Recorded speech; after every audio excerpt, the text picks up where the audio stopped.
And good evening to our fellow listeners. It's July 9th at 8:21 p.m. This is Federico Lyons of States Rights Radio.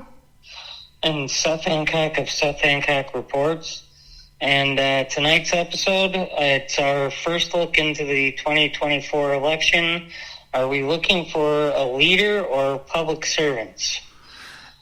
And that's we're going to discuss a little bit about our thoughts on the upcoming election, but we're kind of going to do it in the framework of everybody seems to be looking for a savior figure, a leader in their presidential candidates, and the real question is who's running, who wants to be a public servant to actually serve the people and make sure that our freedoms and liberties remain intact.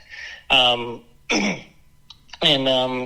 we discuss this, I think it's important to look at the U.S. Constitution and Article 2, Section 2, which lays out the powers of the president, which are very limited. President's commander-in-chief, when called into the actual service of the United States over the Army and Navy. So they command the military when the military is called into service by the Congress. And then they have, it's almost ceremonial authorities and duties. It's very limited, and yet we've created this figure that the president is the be-all and end-all, and that's one of the big problems that we're in this country. No, yeah, we are, Seth. And one thing is, I don't know why we are, we're looking for this populist solo person that is going to take us away from, that will bring us into this paradise of a world. And I don't know where this populism arises, with FDR, with LBJ, Nixon, Reagan, and so forth, Obama. And I don't know why people think that, we need this type of leader. We're not looking for someone to give us a job. We're looking for someone to protect our rights against people who abuse those rights. And that's the first function of government, and that's somebody who I'm looking forward to it. But I'm not looking for somebody that says President Biden created 100,000 jobs or Trump created. I mean, those numbers are inflated anyway. They're just populist numbers. So again, where is this populism? Why have we become such a populist society? And one of the things I've thought about this a lot. You can hold populist sentiments here and there and stuff, and some of the things that I believe in might be considered more populist, but populism is not a guiding principle. But the politicians have made it such, and that's the real problem there. I have a real disdain for certain presidential candidates who are running in both parties. It offends people when their guy is attacked. But I think about it, and I think what I'm actually saying is I actually believe that in the American people, if they actually had liberty, we can take care of the problems that we're facing. We can create jobs on our own. I actually believe in the American people, yet people are offended by this notion because you attack their favorite political figure. And people need to want freedom and liberty. And, it's sometimes hard to tell how to get that message out there, but, I think people shouldn't be offended by this message, yet they are. No, yeah, and the thing that scares me the most is, yeah, I want the same thing as all individual Americans to be independent from one another, independent from government itself. You've seen in every single election where we've grown to be dependent of a person running for president or a member of Congress, for that matter. We've seen them cheer on.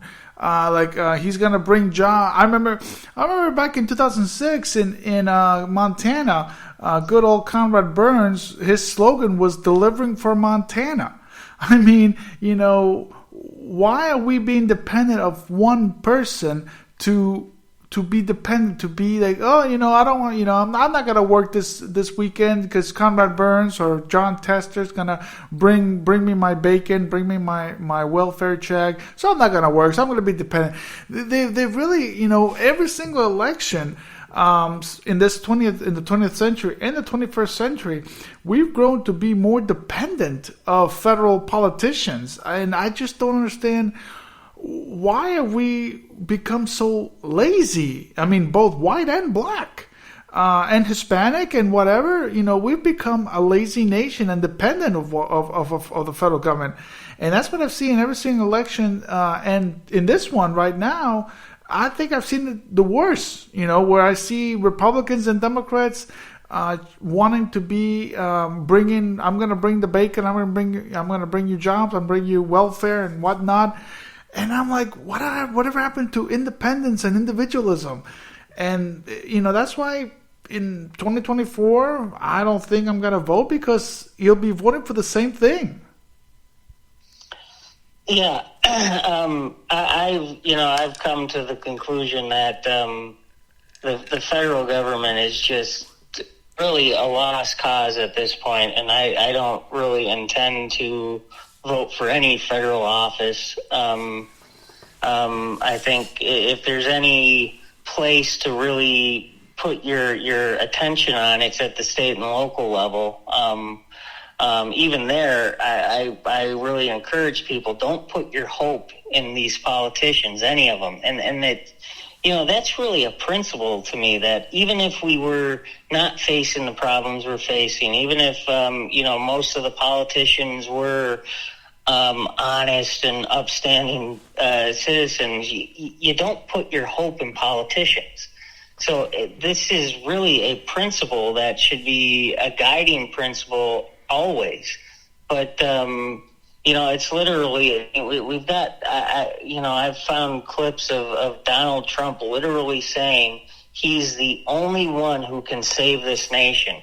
Like, put aside, I'm not a fan of Trump. I haven't been a fan of Trump, but it's not even just about Donald Trump not being a great president. I think he was a bad president, and that's from day one, not just 2020.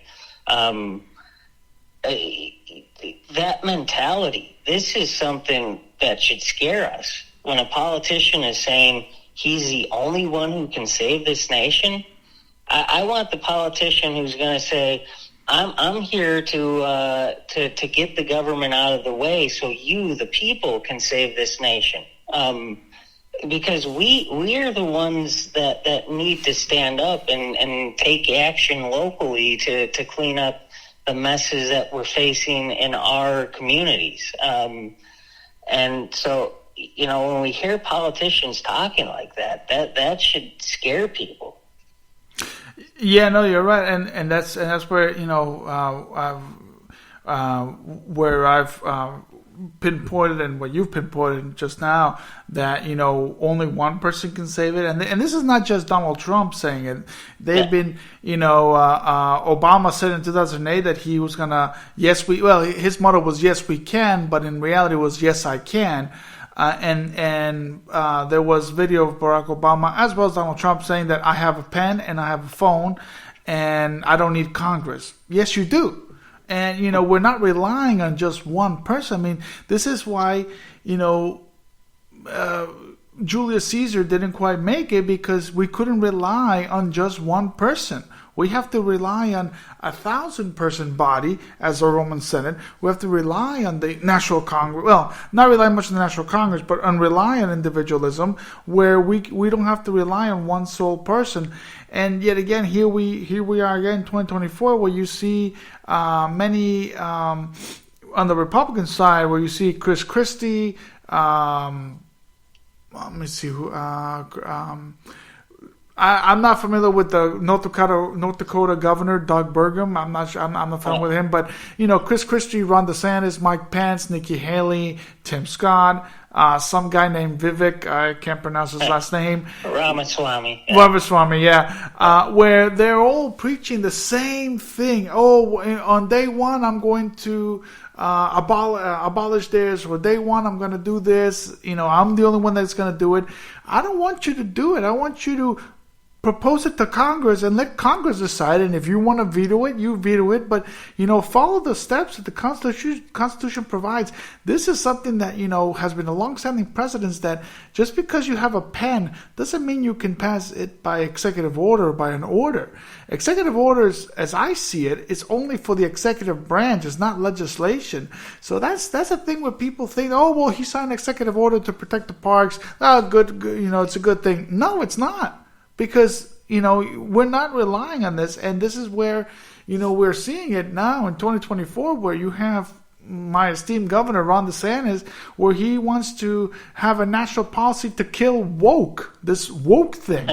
I mean, I really don't care who's woke and who's not woke. As long as you don't trample on my rights, lay off. You have, you're going to be the president of the United States.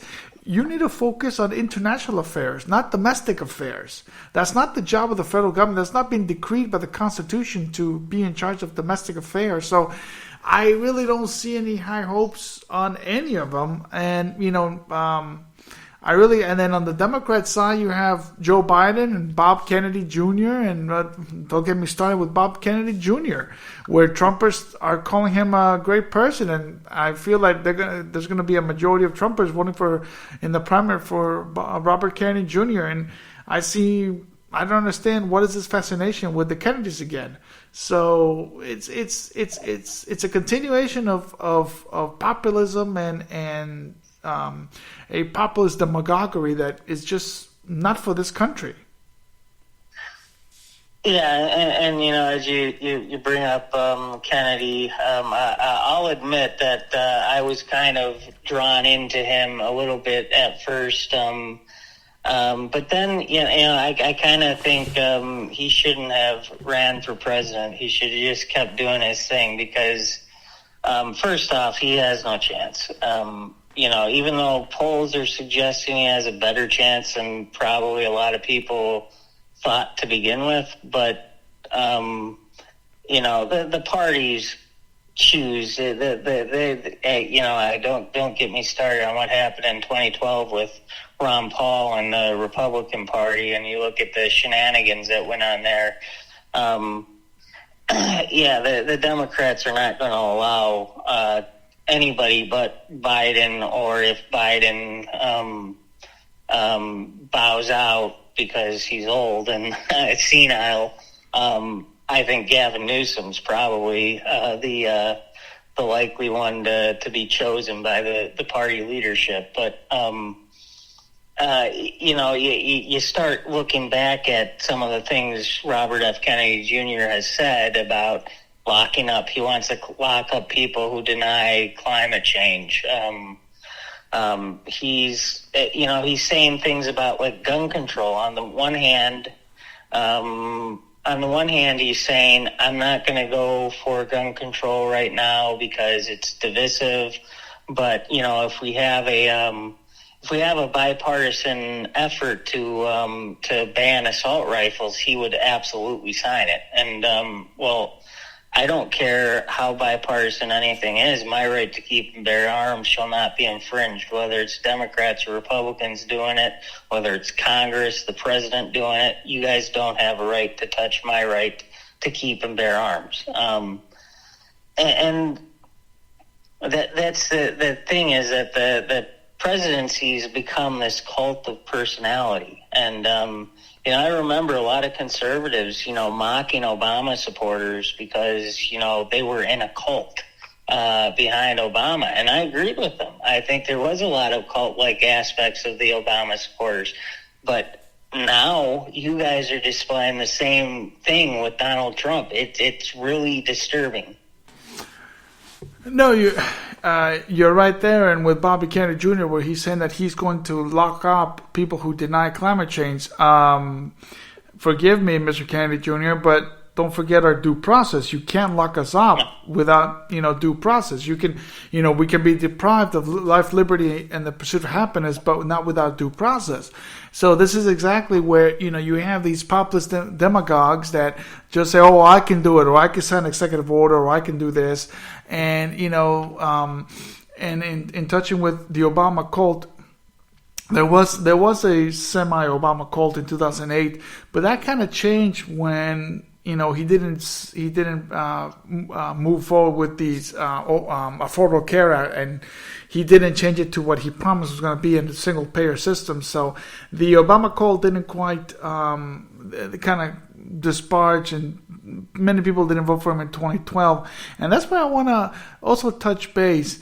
Why is it that, not Obama because he won a second term, but Republicans tend to support more the losers than Democrats. When you have a Democratic candidate, either for president or Congress or whatever, and he loses, he's ousted. He's done. Dukakis, where's Dukakis, or Humphrey, or Mondale, or even Al Gore. But with the Republicans, you have Donald Trump. He's still there. Carrie Lake, she's still making shenanigans. And it's just strange how even in 1980, where, people didn't know who they want to support in 1980, they were going to ask Gerald Ford to run in 1980. I'm like, why are you going to ask somebody like Gerald Ford to run where he did not win a vice presidency. He did not win a presidency in the beginning. He was handed that presidency. Why are you going to go to him? So why? I've asked this question several times, and they couldn't give me a really basic answer. Why do Republicans always follow losers and Democrats cast them out? Yeah, I think, this is just speculation, but I think Republicans have this... they have this kind of religious notion of tradition, and the tradition is the next guy up, and the Democrats might do that. I've heard speculation that Hillary Clinton is still thinking about throwing her hat in. So let's not leave the Democrats completely out of this if that happens, but. It does seem like Republicans, that they kind of go for who's been chosen by their party bosses. And the thing that really bothers me is like people like Trump. Trump locked us down, and I just looking at the polling. It's right now the most likely scenario is it's going to be Biden for the Democrats and Trump for the Republicans. Certainly there's a lot of time for things to change, but that's right now what it's looking like. Donald Trump locked us down, and then Joe Biden continued it. And Joe Biden gave us the vaccine mandates. We've got the two most authoritarian candidates who are likely to be the candidates, and that's what we're going to be given. This is what Americans want. It's really, really scary. And the other thing is, the polling also suggests Biden and Trump are the least likable of all the candidates. They have the most disapproval among the American people, and yet these are likely going to be the two candidates we're told we have a choice of. And this is what I've seen this for a while, but I go back to Romney and Obama. that was the first time I voted third party. I voted for Gary Johnson that year. And, it's just, we don't get people of good moral character running anymore. That's why I say take your eyes off of the federal circus and start taking back power in your local communities. Yeah, no, you're right. You're absolutely right on that part. And, the scenario for, again, to be Trump versus Biden. And you're right there that these are two least liked candidates. They have the worst approval rating, and yet we're really looking into them. I just don't understand what is going on. I really don't. I'm not saying DeSantis is any better. DeSantis is just another, demagogue that wants power for his own personal special interest. And the same thing goes for Bobby Kennedy Jr. and the same goes for Gavin Newsom. Now, I've always said this, that, Democrats will never, I don't think Gavin Newsom is a clear shot for the nomination for the Democrats. He's too wild. I think he won't be establishment picked. It's just like Eugene McCarthy or Bernie Sanders that there was no way that after the assassination of Robert Kennedy Jr., they were going to give it to Eugene McCarthy. He was not really the establishment pick, and they picked Hubert Humphrey. Not only that name is the most boring name ever, Hubert Horatio Humphrey, but he was establishment, and that's where they went. And then again in 2008, they decided to go with Obama, not Hillary, because Obama is much more of a establishment pick than Hillary. The establishment doesn't like Hillary as much, and she may run a third time, but that doesn't mean that the establishment is gonna go for it this time in 2016. Just like Adlai Stevenson ran for 2 times and then he disappeared. So, it's just, very, my scenario will be if Trump will be the nominee. For the Republicans, then that will be really the crushing defeat for the Republicans, and really dumb for them. But I see the governor of Colorado, who is kind of a silent type, and I think he will be the establishment pick.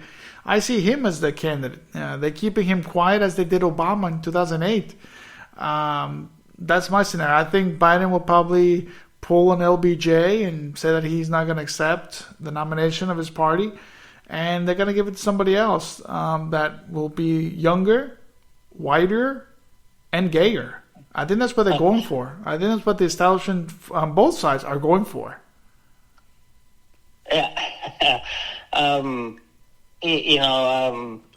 think on the Republican, and this is just something that kind of, I'd want to know from conservatives, the ones who really bought into the 2020 election was stolen, and let's just say Donald Trump were to win. What does that mean? In 2024, if Donald Trump won, did the election rigging that you demand us all acknowledge didn't take place? That would be interesting to see, but it's almost like the parties are working together to make sure that we are fully divided. They get the candidates who are the most divisive to be their standard bearers, and it's almost like they truly want us in a civil war. They want us at each other's throats, and like you said about Ron DeSantis with declaring war on woke. This is something that really bothers me with the right. That I have a lot of the same concerns as them, but you're looking for politicians to wage the battles that you need to wage. I mean, you want to see our culture cleaned up, you don't look towards politicians. You use your free speech, and you make your voices heard as free people. Not the president can't do anything to stop any of that. Unless the president is willing to actually go to free markets. And, you talk a lot about they talk a lot about corporations going woke. And, a lot of that has to do with the fact that they get all this money from the federal government. They're too big to fail. They're going to get bailed out. So when you talk about businesses, they go woke, they go broke. Well, that's not true. They get bailed out. You really want to do something about that at the federal level, get the government out. And when we get the government out, and have an actual free market again, businesses aren't going to be pushing any political agenda. They're going to be pushing, we make the best product at the best price. But, as long as we keep politicizing everything like this at the federal level, just expect this madness to continue.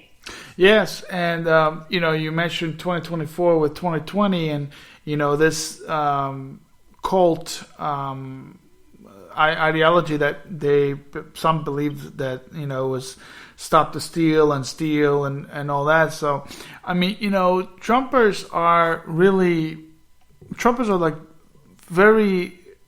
I don't know where they came from, or if they really voted for were they really Reagan voters or Bush voters? Where did these Trumpers come from? I don't understand, because I saw a video where this old lady was telling former Vice President Pence that he had the authority to send those votes back to the states, and I said to myself, lady, where have you been living? Since when does the vice president have that authority? The only authority of the vice president is to go ribbon cutting and be the tiebreaker in a vote. That's the only authority the vice president has. And, I just sit down and I looked at this old lady and says, where did she come from? Who did she vote in the past elections? I would like to know who she voted in the past elections. I bet she voted for Barack Obama in 2008. I bet she voted for Bill Clinton in 92, or voted for Ross Perot in 92. So it's maybe not Ross Perot, probably Bill Clinton.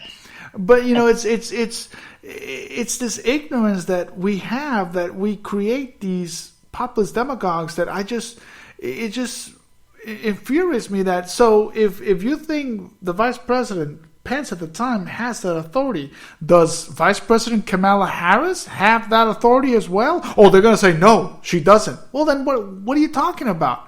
It's the same position, just a different person. So, you cannot give the power to one person but not the other. So it's this ignorance that has come out of these Trumpers. And also the same thing with Obamanites back in 2009, where people were saying that Obama had the power to do this on executive order and blah, blah, blah.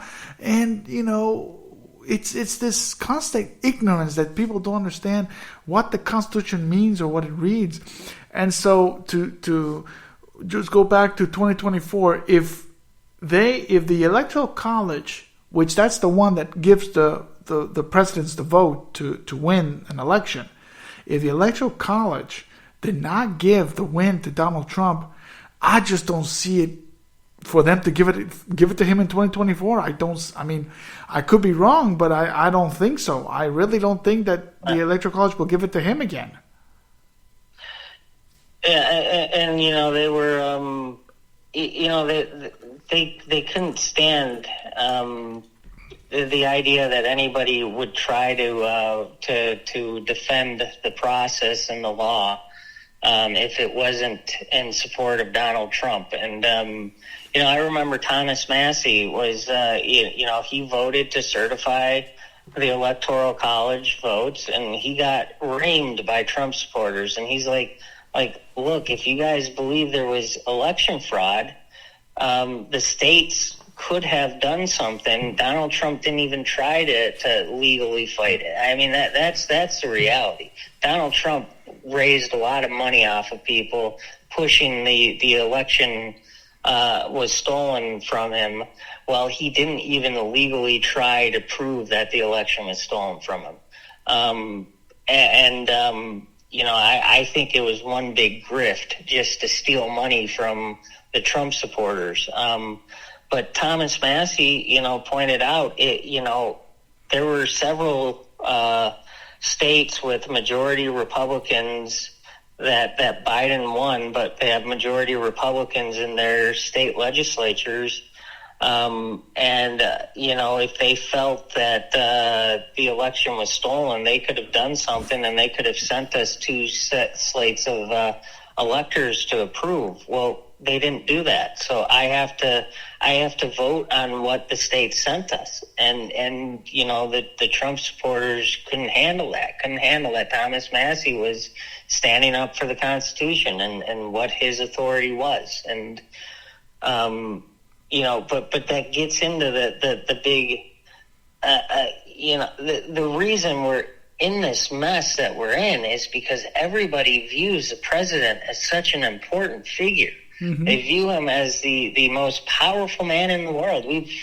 I've always, even when I was a rah-rah Republican, I always kind of thought this idea, this people affectionately call the president the most powerful man in the world. And like, well, wait a minute. They're public servants. Servants don't have power. I've always said that the most powerful man in the world is the individual. The individual should be the most powerful man in the world, not politicians. The Republicans are scared when a Democrat gets in power, or so-called power, and yeah, they have power because we give them that power. We need to take back the power.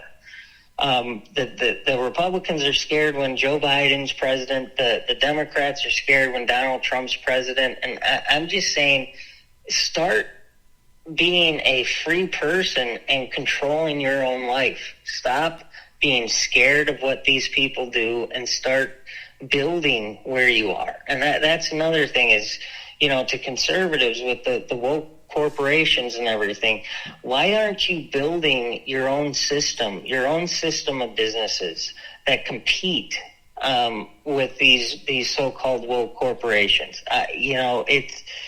Use your power and stop being afraid of what Washington's doing. Washington, or your own home state, like here in Florida, where DeSantis is going against Disney, the Disney Corporation, which, to be honest with you, Disney Corporation feeds about half of Florida. So he's buying the hand that feeds Florida. And, Florida, Disney Corporation can wrap up and move it to Atlanta, move it to wherever, move it to Texas, move it back to California, which that would be dumb because Anaheim is really getting killed. But, it's this thing of this populist demagoguery that we're seeing. And let's not forget back in 2020 where Donald Trump signed by executive order due to the COVID pandemic that states can do these mail-in ballots. So, Trump said, hey, you know what? States, do what you want on your mail-in ballots. And, of course, when it came through, he says, oh, Pennsylvania, you cheated, or Wisconsin, you cheated. No, they were just following your order.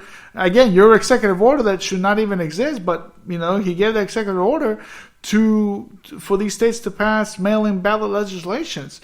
So, this is, again, going back to, you give 1 inch of power to the federal government, no matter who it is, they're going to take a mile. And then Biden has taken a mile, and then another person will take a mile. And so we're in this mess because we've given too much to the federal government. And, it just boggles the mind to see people like that. It boggles the mind, the sense of ignorance. I don't want to say the sense of stupidity, but the sense of ignorance that there are in this country. That's just really despicable. Even in politicians, I just really, it's saddening to see that, both of them think the executive branch has this power. Congress has the power. Congress has some power, but the power lies with the states. The states has more power than Congress, and yet we are relying on Congress to to pass all this legislation. I'll never forget. There was a movie with Randy Quaid who played Lyndon Johnson, and of course, Randy Quaid was, I prefer him more as Cousin Eddie than Lyndon Johnson. But where he comes back from, Randy Quaid playing Lyndon Johnson, coming back from his heart attack in '54, and he's comes back rallying the senators and says, well, let's get back in there and pass some goddamn legislation. I'm like, excuse me? Are we relying you on passing legislation? What if the legislation sucks? Why are we relying on people like that? So it's just, again, it goes back to, the ignorance of the people that these demagogues have made it so. Yeah, and it's just the people need to look for they need to desire liberty. They need to desire freedom. And we spoke about this earlier about, like jobs and, Donald Trump. I remember in 2016, Donald Trump was, as a candidate, was saying that the unemployment rate is rigged, that the numbers are rigged. But then he gets into office, and then suddenly, when the unemployment rate looks good for him, he's bloviating about it. This is the greatest job numbers we've ever had. And well, wait a minute, I thought you said this is rigged. But it's, I wish that, instead of all this jobs data, all this data, the government produces all this data, and let me just say, don't trust whatever data the government tells you. But if I would prefer if we found some data some freedom index data to produce. That's the job of government, to maintain our freedom, to maintain our liberty. And, jobs, it's up to us to create jobs and to make a roaring economy. Why do we just look for these politicians who are promising this, promising that, and we very rarely hear about presidents talking about civil liberties and talking about protecting our freedoms and our liberties. That's what should be talked about, but instead we get presidents talking about how they're going to run our lives better. Well, I don't want to be run by Donald Trump nor Joe Biden. I don't want to be run by any of these people. But it's this is a hard thing to sell to people for some reason. I don't get why it's so hard, but people are looking for the politicians to make decisions for them. Well, that's got to stop. That's got to be. That's the people need to desire liberty. Before I want to touch on one thing where you said that these two political parties are working with one another to create mayhem and disorder. But yeah. You mentioned, people are looking for politicians to make promises. I'll never forget, I was speaking to, when I lived in Northern Virginia, to a Bolivian person, and he mentioned a candidate that was running for president in Bolivia, that he was asked, what are you going to do for this? What are you going to do for that? Are you going to promise this? Are you going to promise that? And he became president. I cannot recall his name, but he was saying that I'm not going to promise anything because I don't know what it looks like. When I get in office, I will review the situation and I will make my decision then. And I said to myself, that is the greatest line a politician could say. Why promise? When I see these politicians, in their almost imaginary soapbox box, I'm going to promise this, or I'm going to sign this. No, I don't want you to do that. I want you to review the situation, review it with Congress, and if you think it's right, then vote your conscience and do it right. If you think it's wrong, then veto it. You have that power. But I don't want them to make fake promises that, later on you're going to regret. Or you're going to have, or the people will regret. That's why I stopped voting, because all I hear is promise this, promise that, and in the end, they're not going to do anything. Like, for example, Donald Trump in 2016, the infamous chant of lock her up, lock her up. Well, she's still free. What happened to that chant? What happened to that? So, this false promises is really idiotic, and that's why I will not vote for anybody, or we're not even here for the politician. But on the other, to touch base on the one that you said, the political parties are working together. Remember back in '92, where Ross Perot was going to win the presidency, but Bill Clinton, he took votes away from Bush, and he was there, but Bill Clinton won the presidency.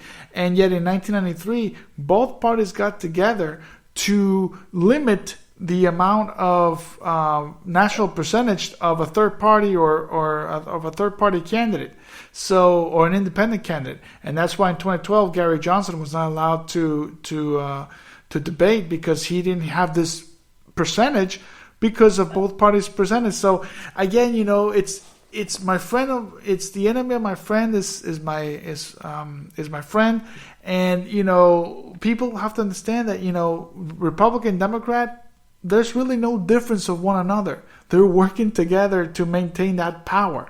So that's why when I see Pelosi or McCarthy or Biden or Trump or whoever, I mean, it's one for one and one for one. That's it. Yeah, and I just kind of think it's kind of humorous to look at, like you brought up lock her up, and immediately after Trump was declared winner, Trump literally said, "Oh, I don't have any plans to pursue that. The Clintons, they're good people." He literally said the Clintons, they're good people, but you got to kind of, at some point you kind of have to respect the left, and Donald Trump had no intentions of going after Hillary, but the Democrats, they're going after Trump. So it went from lock her up to lock him up pretty quickly, and the Democrats might just do it. So it's kind of humorous if you can stand back and look at it. This is another, and I'm not a fan of Chris Christie at all. Chris Christie was a horrible governor. He was corrupt. But I will say I loved one of it. He was in it's not going to help him politically, but he's going after Donald Trump. And he was on an interview on, I think it was CNN or MSNBC, and he basically said, the Trump family is the biggest grifters that have ever been in the White House. And I'm like, hey, great. You're saying the truth right now.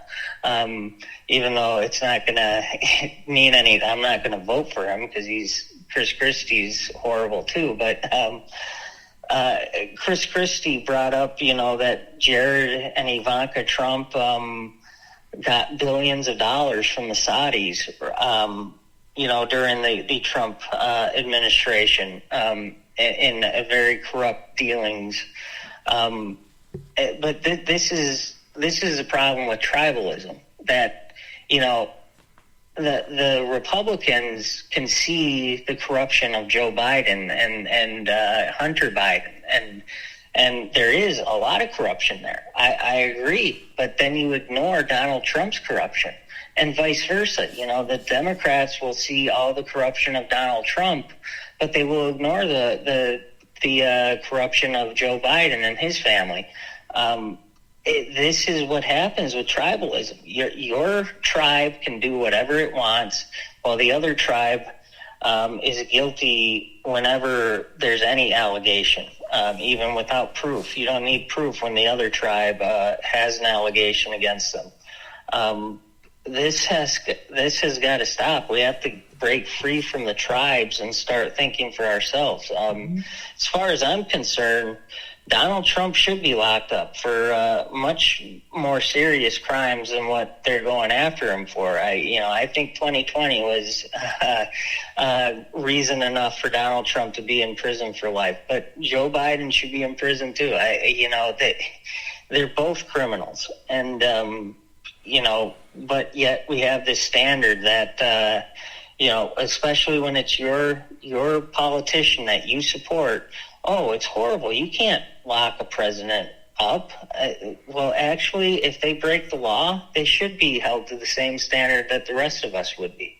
No, you're right, and a good point with bringing tribalism and this tribalism cult that we see, like where I mentioned before, where she's saying that the Vice President Pence had this authority to overturn elections, but when you say, well, what about Kamala? Does she have that authority? Oh no, she doesn't have that authority. Only Mike Pence does. It makes no sense whatsoever. So it's like a really tribalism cult, and you're right. We've seen it and we've seen 100 times where people want to recognize one side of corruption but deny the other. And again, I could go back to people don't like Andrew Johnson. I don't know why. I mean, Andrew Johnson did not flee the National Senate during the Civil War. He maintained his seat in the National Senate, and he later became vice president. He fired Secretary of War Stanton, and that's how he was impeached. And yet you bring this tribalism. Oh, well, where he fired this Ohio Republican, but we're going to punish him. Well, Ulysses Grant, even though he was a good general, he was a lousy president, and he and his family were corrupt. So again, you see this sense of tribalism, and it goes on after that. So and what kills me more, Seth, is this tribalism also affects in this likeliness of the Civil War and the Confederacy versus the Union. I'm not a fan of Lincoln. Lincoln abused his power and imprisoned a lot of people, but Jefferson Davis was no saint. And this is where you get this tribalism, and it goes back. We have to get rid of this tribalism and just look at the individual. Jefferson, I mean, if I was somebody in the Civil War era, I'd be a Quaker. I wouldn't be in the South and I wouldn't be in the North. I'd be somewhere in the middle in Pennsylvania raising my farm because I wouldn't like both of them. But, this sense of tribalism, this sense of cultism, it's really sad to see this level of ignorance that I always see, and we have to break the American people of this ignorance. Yeah, we need to, get people, like I said earlier, we need to start building our own societies. We're just too reliant and too dependent on politics. We're too reliant on corporations. We're too reliant on, other people to take care of things when we need to be reliant on ourselves. And, and you need to be reliant on maybe the people around you. I mean, that when we should help each other out. But that's through free will that we help each other out. But when the government and these big corporations who are in bed with the government are, controlling us, there's no hope if you're locked in that system. So we need to build our own system and stop relying on politics. We need to kind of ignore the political circus as much as we can.